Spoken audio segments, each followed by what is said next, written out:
Alright. So now we probably want to level up another level or two before we go to Daikara. What shall we do? Any equipment changes is always good to check whether we want to do something about that. I don't think so.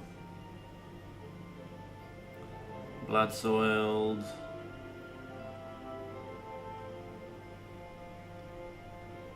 Flame rot. No. I don't think I want to do any of that sort of crap. But our infusions are terrible. Very, very terrible. This anti-magic disruption is a problem.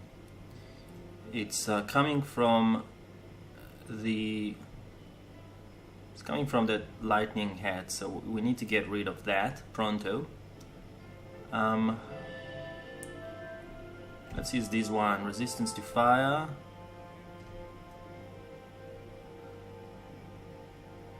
Let's put the Iron Helm of the Depths.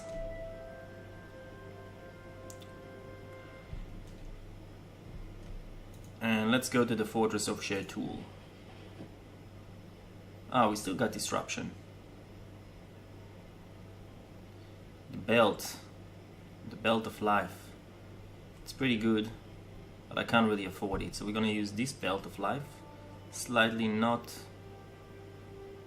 quite terrible actually, because it doesn't have the resistances, but we can have the Savior of the Mountain. Physical resists.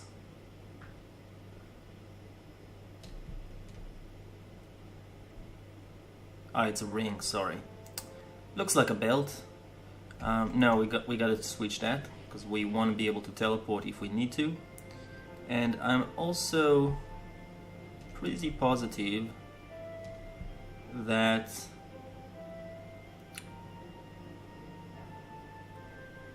we can afford with slightly less healing mod and life regen if we get extra crit and if we get movement speed. So let's put these ones just for now, and I think that's kind of it. Alright, so the Lake of Nor is at the end of the path of the old forest, so we're just gonna move towards the end just a few times through the Font of Life.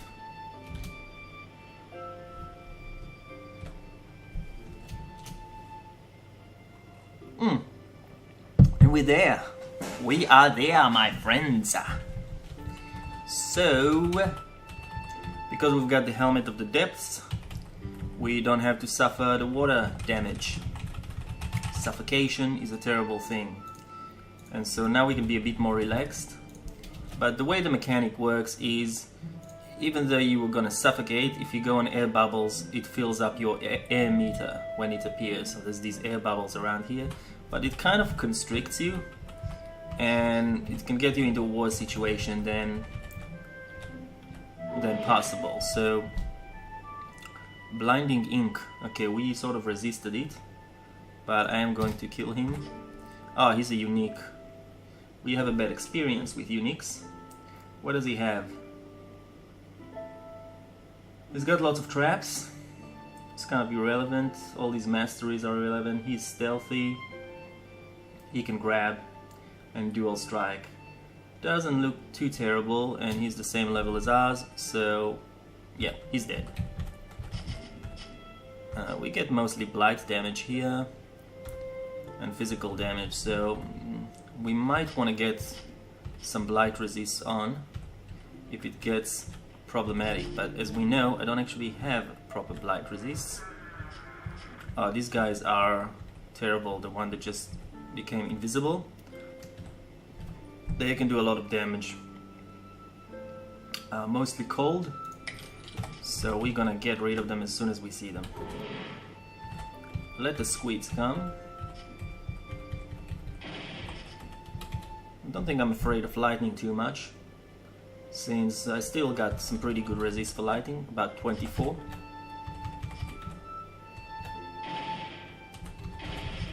So we can just mow through them. I think we avoided the ink again. I don't even know what the ink does, but I'm pretty sure we're gonna find out sooner rather than later. Cold damage. So some things are gonna do cold damage here. I believe I had a ring of... I had something to do with cold damage, that's for sure. I believe it was a ring. Yeah, Brandy Door, this one. That's pretty good.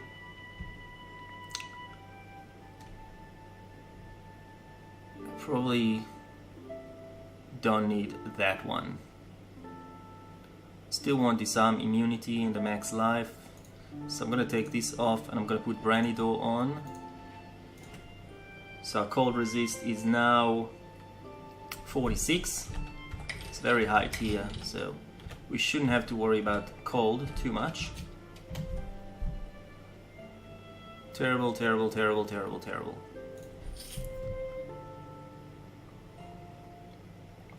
So there's two alt versions, I believe, of this dungeon.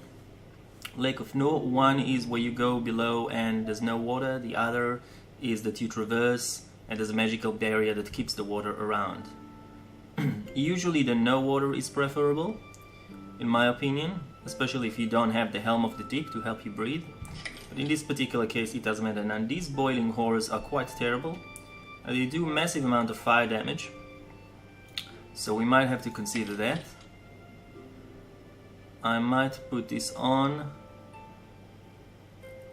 Put on a shield. And then regen, because there's another one there. We will use our Cloak of the Void Stalker to kind of, because we're out of rush, so we kind of try to blink next to this guy. Okay, this is as close as we got, that's fine. And then we're gonna see whether we can kind of track him down and kill him, and then we get out of harm's way. So it's not too bad, this Void Stalker. It's almost like having a double rush. If you can't really reduce the rush cooldown too much, which we haven't, but it's possible to do it through items and talents.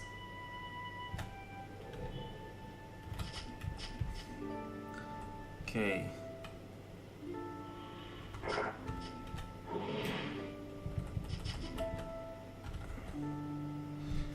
Okay, these ones are also dangerous. They do fire damage, I believe, because they're resistant to it, so it only makes sense. Oh no, Earthquake. I'll probably do physical damage.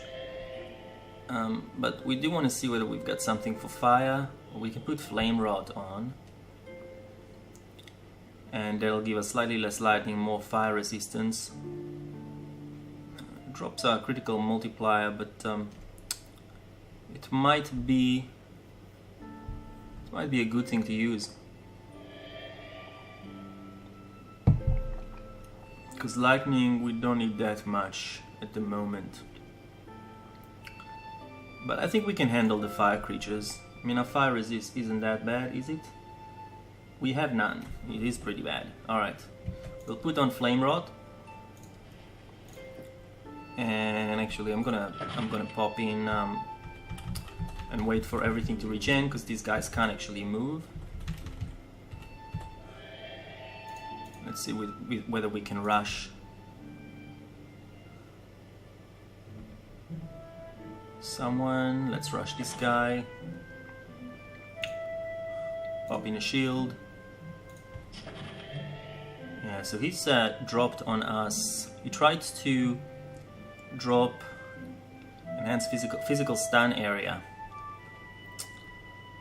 of effect. Yeah, these guys are quite nasty, but I think I can take him before the shield runs out.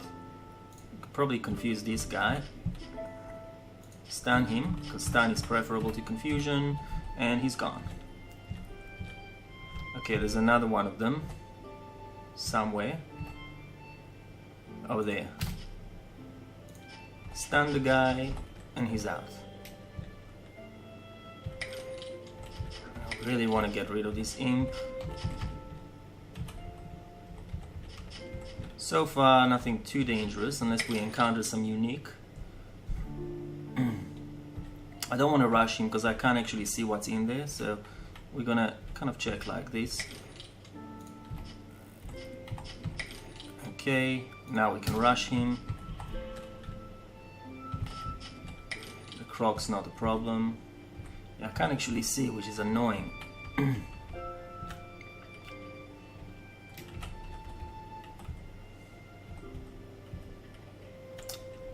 Okay, we might want to rush this. Put on a shield. Death Dance, because he's gonna produce these little swarming horrors. So we want to get rid of him as soon as possible so we can deal with them.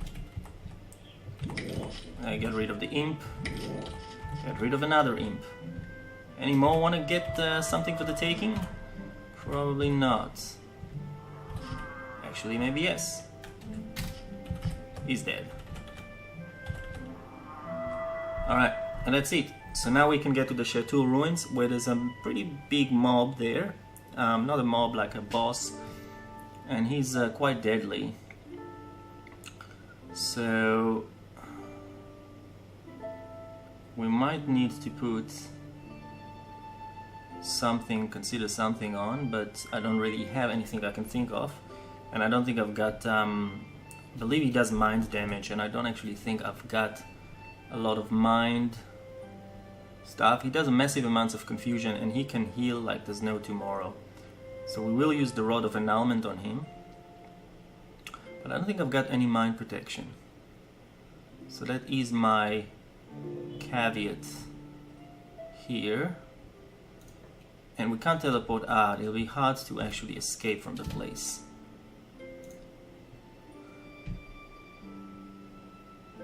That said, this will reduce mind damage by 7, so I'll just move it. And we'll see.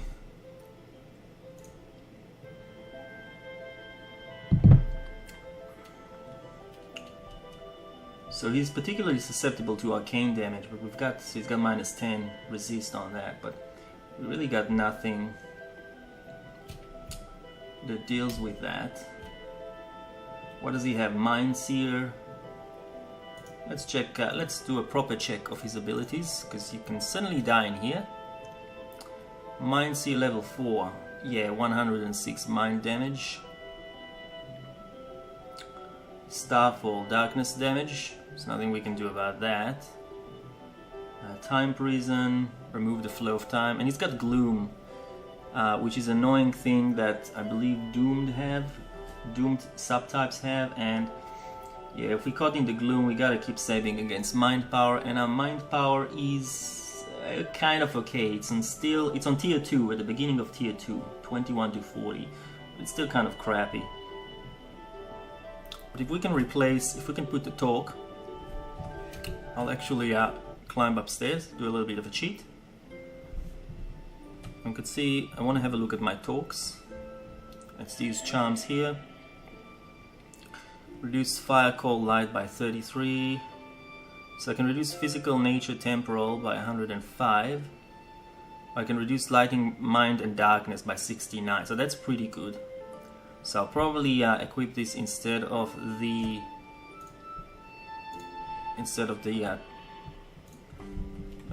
whatever, the dig ability. It's a charm, so it's gonna put this other charm on cooldown for 20 turns. But for 7 turns, 70 less damage is useful. We can stack it up with Infusion Wild, so I'm gonna go up. First thing first, I'm gonna just rush him. See if we daze. We daze him. So now we've got 3 turns more or less to do shit. So 1 turn, we're gonna raise the shield last because it's only gonna last for 4 turns. So 1 turn we're gonna attempt to let's just use the Talk. Okay, so we got good protection for lightning, blight, mind, but it's the mind and darkness damage that I care about. And now he's still dazed, so now we can strike him. We'll strike him with stunning blow. I mean, if we can stun him, it's even better. We did not stun him, and we got stunned by the gloom. So we can't quite remove it. It's a mental ability, and we can only remove physical abilities with the wild infusion. So we're gonna raise shield. I'm gonna hope that that's gonna expire soon. Oh good, we're absorbing darkness damage, that's pretty good. Okay, that's gone.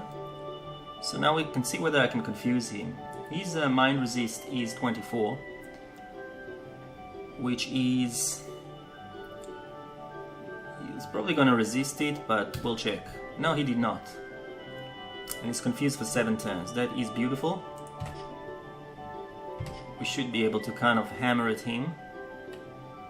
But we gotta be careful, because we are now under Acid's Blast, so we get some damage. But that's okay. While he's confused, it's not too much of a problem.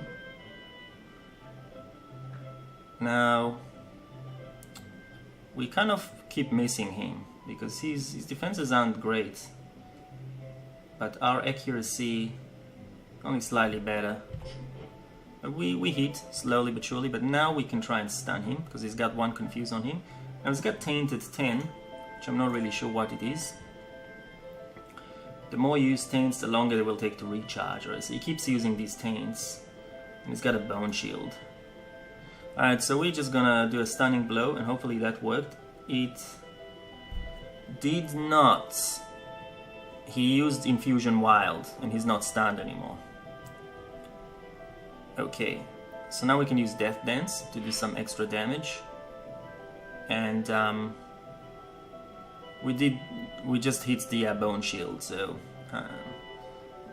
we basically didn't do nothing. So now that my torque reduction to damage is no longer effective, I'm going to put my Infusion Wild. So I'll have other type of reduction to damage by 14%.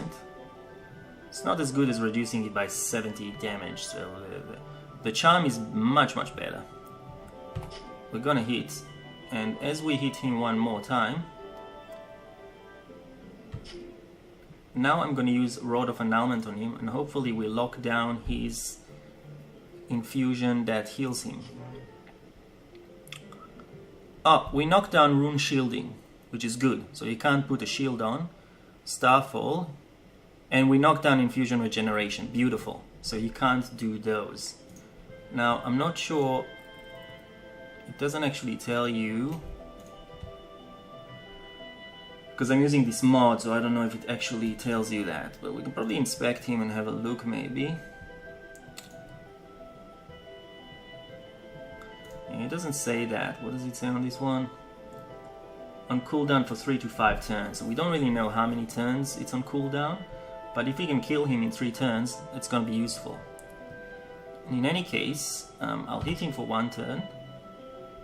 Then I'm going to put stun on him, which this time succeeded, and execution. That's it. That's how you do it. Alright, cool. So now with the Temple of the Sheer Tool, the fortress, we insert the rod into this one, and the Sheer Tool servant comes here, and there's a little bit of lore. We don't particularly care. I'm just gonna ask him about some things. He will create a portal later on, and the portal will be able to do some extra grinding. Here you can read all of the lore text that you've encountered before, but it's kind of like whatever. And here, if you're a supporter of the game and you funded it like I have, you can actually insert items into a vault and retrieve them. And so it's pretty cool. You put a great item that you can't use, like let's say I got a great rogue dagger and I can't use it. I put it there, and then when I play a rogue character, I can come in here and retrieve it. Just for those randomly created artifacts, it's really great because you don't really know whether you're gonna get them. The fixed artifacts, the one that drop from bosses almost always, is less of a hassle because you're probably gonna encounter most of them throughout the game. But we're done here. Now, and it's all crap. Wow.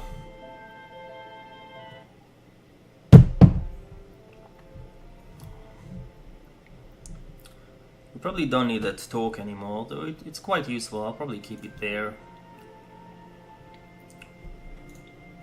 But we leveled up. Let's just do that. Putting some point in strength, probably not necessary. I want to increase my defense a little bit more at this stage. Its physical power is already at around 36, which means we need 2 points per increase. So 2 points of strength per increase of 1 point of physical strength. So I'm not really sure it's kind of that worth it. I mean, it might be, but it'll be very hard to increase it very high. Instead, my defense is still very low at the 20.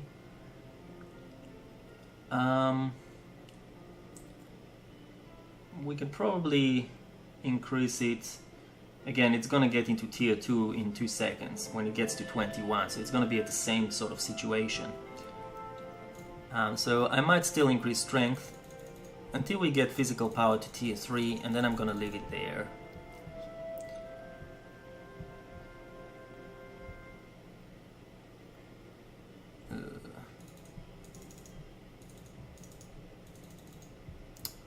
Okay, probably we want more accuracy. We don't have this point. So we got a category point now.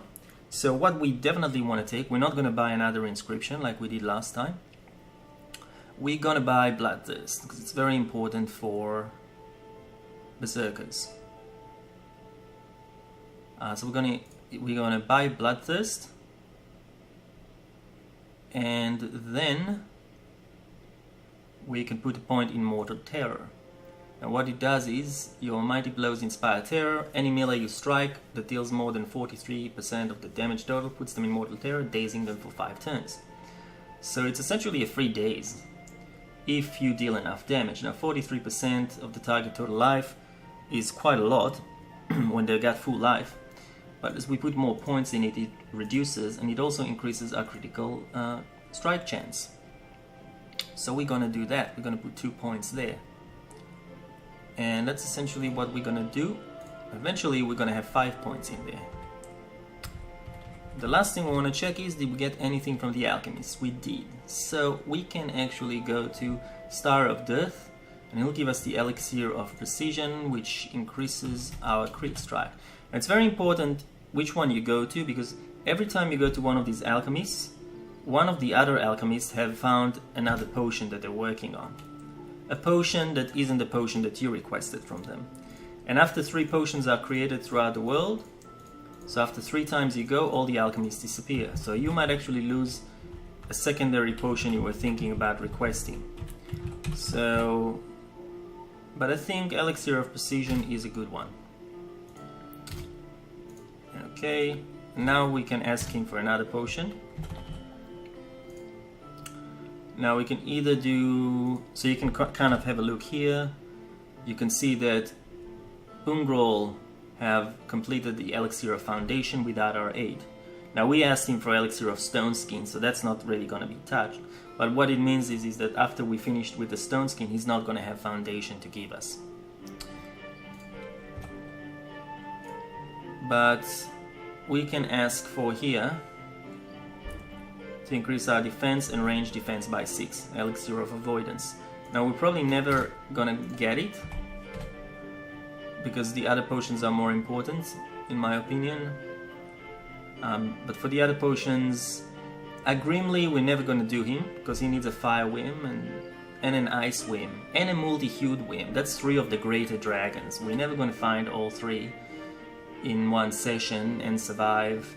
It's really late game thing, so that's not gonna happen. Morris of Ilvala, a Reach, it's again kind of an end game mob, so that's not gonna happen. A Greater Demon Bile, again, probably not gonna happen. So we're probably gonna be stuck with Ungrol if we find what Pharos is. or it might be a long while before we get another potion, which is unfortunate. Sometimes you're lucky and they just ask you for lowly ingredients and then you can get whatever you want pretty quickly. And sometimes you get stuffed with the RNG.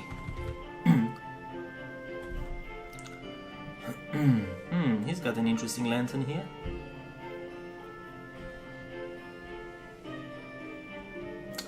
You can vomit on the ground. Healing undead. Yeah, I don't really care about that. I'm looking for things that actually increase maximum life. No. Oh, regeneration infusion, 244. Now, we've already got that.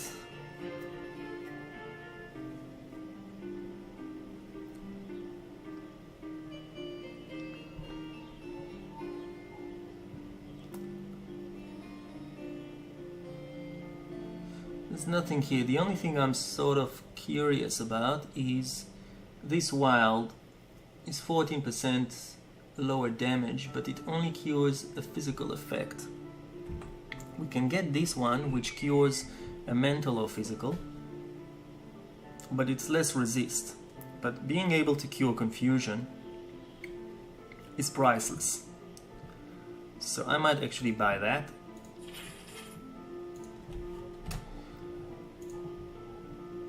And I'm gonna replace my wild. I mean, 11% is terrible, but we really need to cure confusion when it comes upon us. Okay. The other thing is Elixir of Precision, increases the crit chance by 4. Okay, we've consumed it. So our crit is now at 18%. Quite terrible. I want to get it to, if I can get it to 50 or 60, 50 will be pretty good.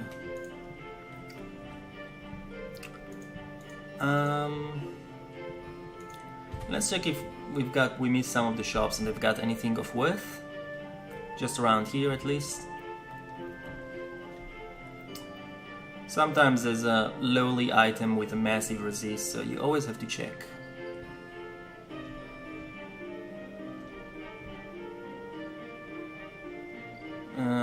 Not that great.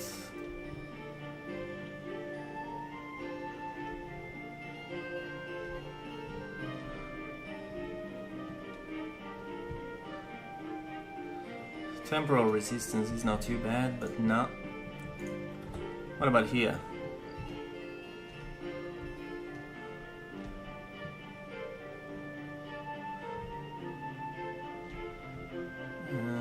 I prefer the healing modifier, I think.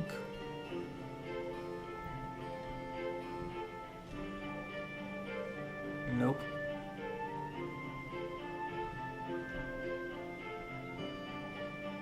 No, there's nothing interesting here. Any weapons we might have missed? I kind of doubt it. That's just bows. This is just jams.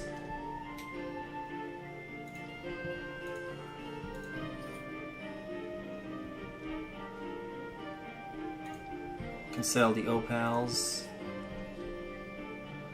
Ooh. Well, we don't need those. I'll keep the crit +2. I'll get rid of those.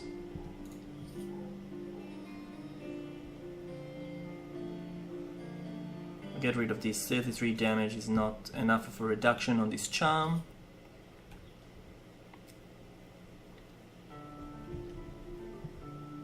I think that's it for now.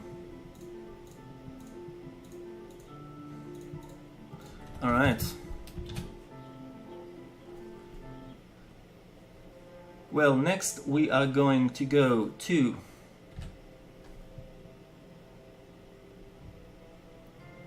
still not going to go to Daikara. I'm a bit cautious of this place. I'm gonna have to find someplace else.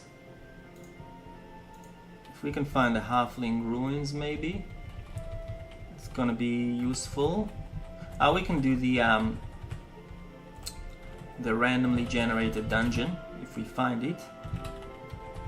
But we're actually not gonna go there. It's essentially an endless dungeon. As soon as you go there, you're basically locked down, so you can't really continue playing the normal game. You're basically in your own game, so we're not gonna finish it, but we're gonna do the first kind of floor before you enter it, before you commit to it wholly and fully.